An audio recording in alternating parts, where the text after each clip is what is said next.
Unity of Houston is an inclusive church where we seek to understand and live the teachings of Jesus and other spiritual masters.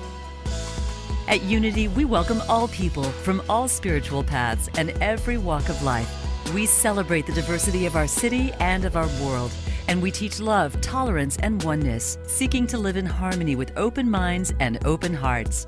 Wherever you are in your spiritual path, you are always welcome at Unity. Join us and discover that the life of your dreams is already within you.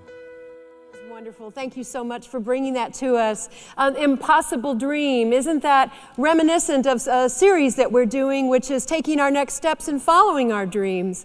And the interesting thing is that the song really commemorates the fact that in this particular case, the man of La Mancha was really overconfident, wouldn't we say? Just a tad more than really made a lot of sense.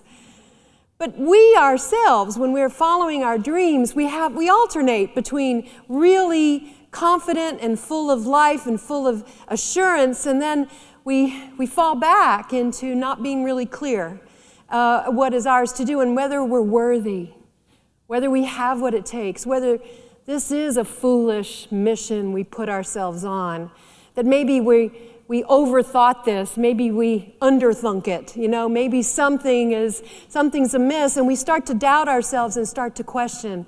This is where we really have to remember who we are and what we're here to do. Because you see, at various times in our lives, we all have feelings of unworthiness, the fear of not being enough, not good enough, not lovable enough, not worthy. It is our recurring fear on the spiritual journey. Even if you've done a lot of personal development work, even if you've really mastered a lot of that worthiness stuff or processed a lot of unworthiness from the past, still, on an ongoing basis, you're gonna hit rough waters or turbulent air, depending on where you are, if you're flying or on a boat. So, but whatever it is, and wherever your dream is taking you, you will find that there is something that is consistent, and that is that there is something solid inside of you that's calling you, that is yours to do and only yours to do. Insecurities, though, fears, words that wounded us from our past, they continue to contribute to the natural doubts that we experience as we face our challenges. And no matter how much progress we make in our spiritual lives, these fears continue to haunt us. It's never more clear to me how these things show up than my favorite go-to book, Tattoos on the Heart. Sorry, you're going to hear this a lot from me, so just be ready for it.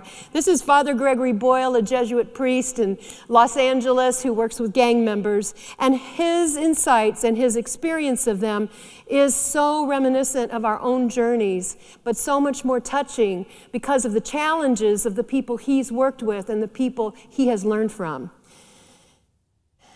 He says in this particular story, homies have been outside for so long they forget that there is an inside. Their sense of isolation is suffocating, and they are quick to throw in the towel. One day, a very sad kid stumbles into my office and collapses into a chair. A homie with kids and other adult worries before he's able to handle them, he just gives up. That's it, he says. I'm moving. Really? Where are you moving to? Mars. Mars? Yeah, this planet is tired of my ass already. No kids here, right? Okay. A homie trying to put words to this particular pain wrote this: my spirit is so sore, it hurts to be me.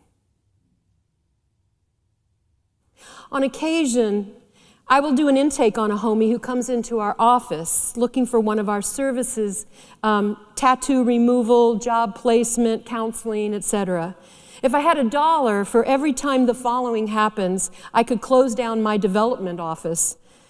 So I have the intake form, and I'm interviewing the homie that's seated in front of me, and I ask, how old are you? And the homie says, me? And I'm thinking, no, what's your dog's age? We're the only ones in the room, and he says, me? Well, yes, you. Oh, I'm 18. Do you have a driver's license? Me? Again, I think, no, I was wondering if your grandmother's still driving. Yes, you. No, I don't have a license. You see, the toxicity gets so internalized that it obliterates the me.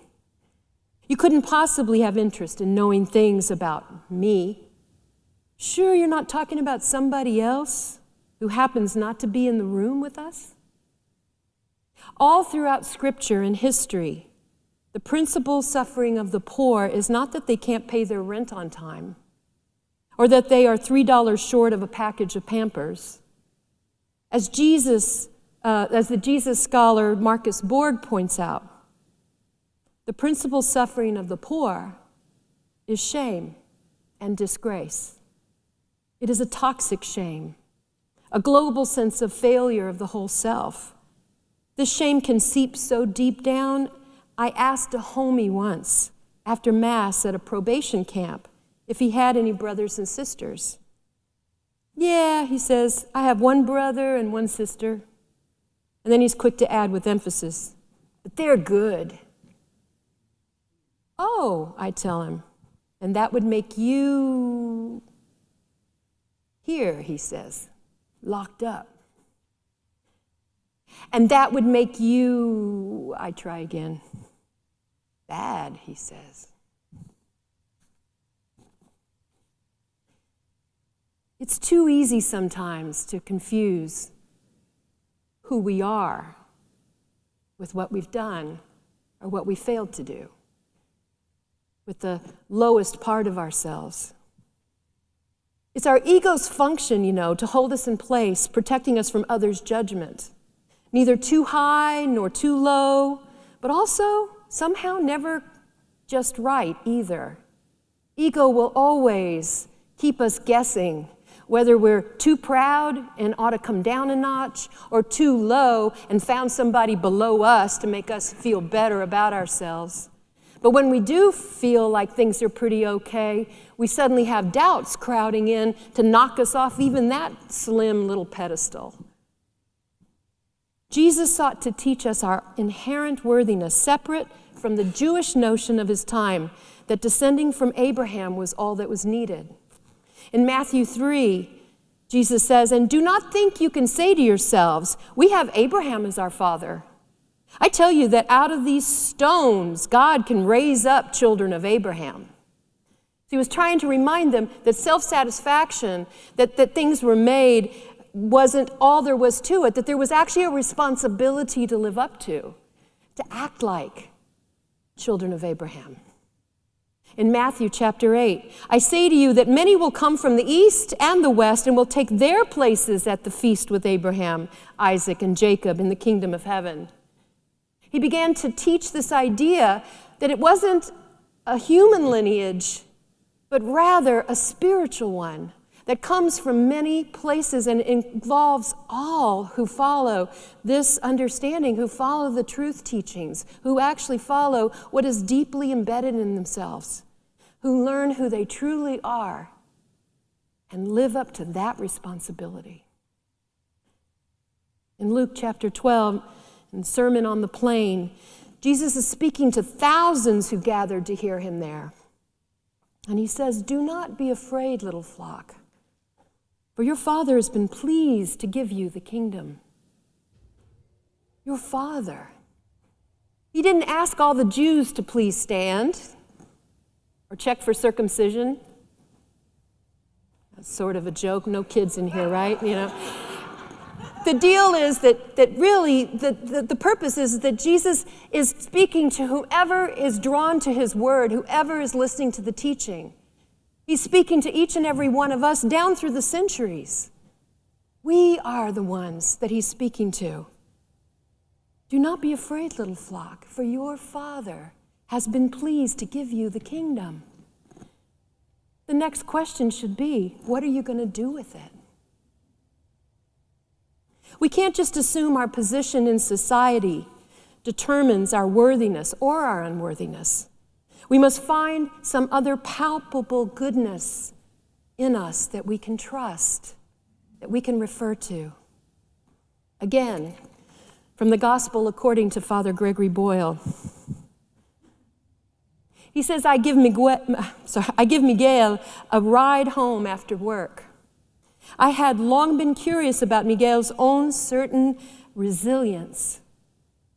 When we arrive at his apartment, I say, hey, Miguel, can I ask you a question? How do you do it? I mean, given all that you've been through, all the pain and stuff that you've suffered, how are you like the way you are? I genuinely wanted to know, and Miguel has his answer at the ready. He says, well, you know, I always suspected that there was something of goodness in me, but I just couldn't find it. Until one day, it goes quiet a bit. One day, I discovered it here in my heart. I found it. Goodness. And ever since that day, I have always known who I was. He pauses, caught short by his own truth, and turns and looks at me.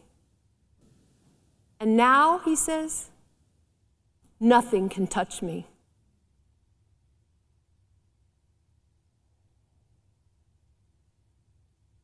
Jesus brought a message of worthiness, of love, of inclusion. We who claim his message as ours and his life as our model, we can do no less than that. Finding the good in ourselves allows us to find the good in others. I have a short video I want to show you. Take a look. It's easy to put people in boxes. There's us, and there's them. The high earners, and those just getting by. Those we trust, and those we try to avoid. There's the new Danes, and those who've always been here. The people from the countryside, and those who've never seen a cow. The religious, and the self-confident. There are those we share something with, and those we don't share anything with. Velkommen. Jeg kommer til at stille jer nogle spørgsmål i dag. Nogle af dem kan godt være lidt personlige, men jeg håber, I vil svare ærligt på dem. Hvem herinde i rummet var klassens klovn?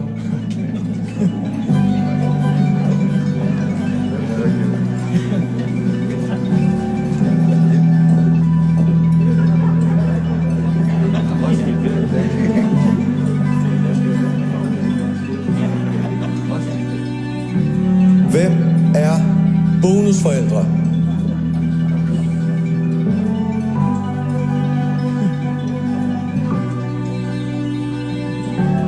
And then suddenly, there's us. We who believe in life after death. We who've seen UFOs. And all of us who love to dance. We who've been bullied.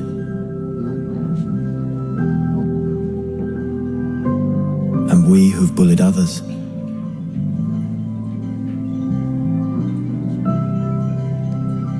And then there's us, the lucky ones who've had sex this past week.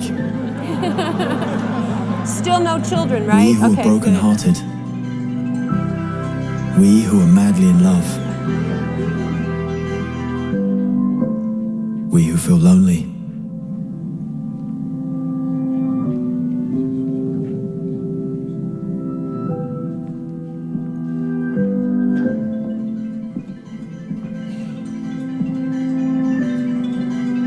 We who are bisexual.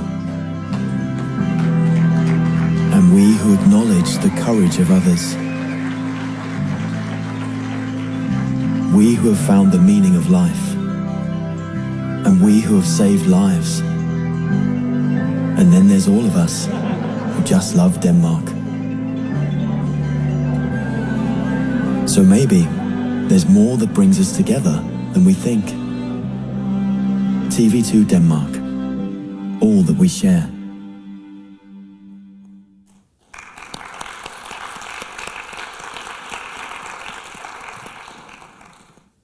Marianne Williamson visited us recently. Her most famous statement in A Return to Love applies. Our deepest fear is not that we are inadequate. Our deepest fear is that we are powerful beyond measure. It is our light, not our darkness, that most frightens us. We ask ourselves, who am I to be brilliant, gorgeous, talented, fabulous? Actually, who are you not to be? You are a child of God. Your playing small does not serve the world. There is nothing enlightened about shrinking so that other people won't feel insecure around you. We were all meant to shine, as children do. We were born to make manifest the glory of God that is within us. It is not just in some of us, it's in everyone. And as we let our own light shine, we unconsciously give other people permission to do the same. And we are liberated from our own fear. Our presence then automatically liberates others.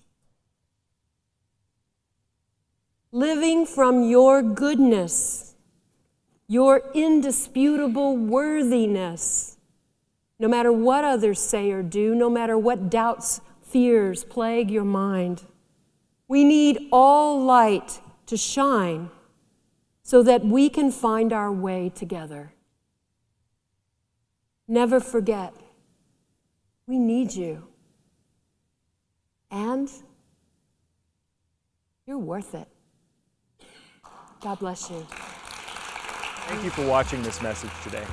I'd like to invite you to join us in person here on campus at Unity of Houston for Sunday morning or Wednesday evening services. If you can't be with us here on our campus, you can still join us live on Facebook or on our website, unityhouston.org, Sunday mornings at 11 a.m. Central.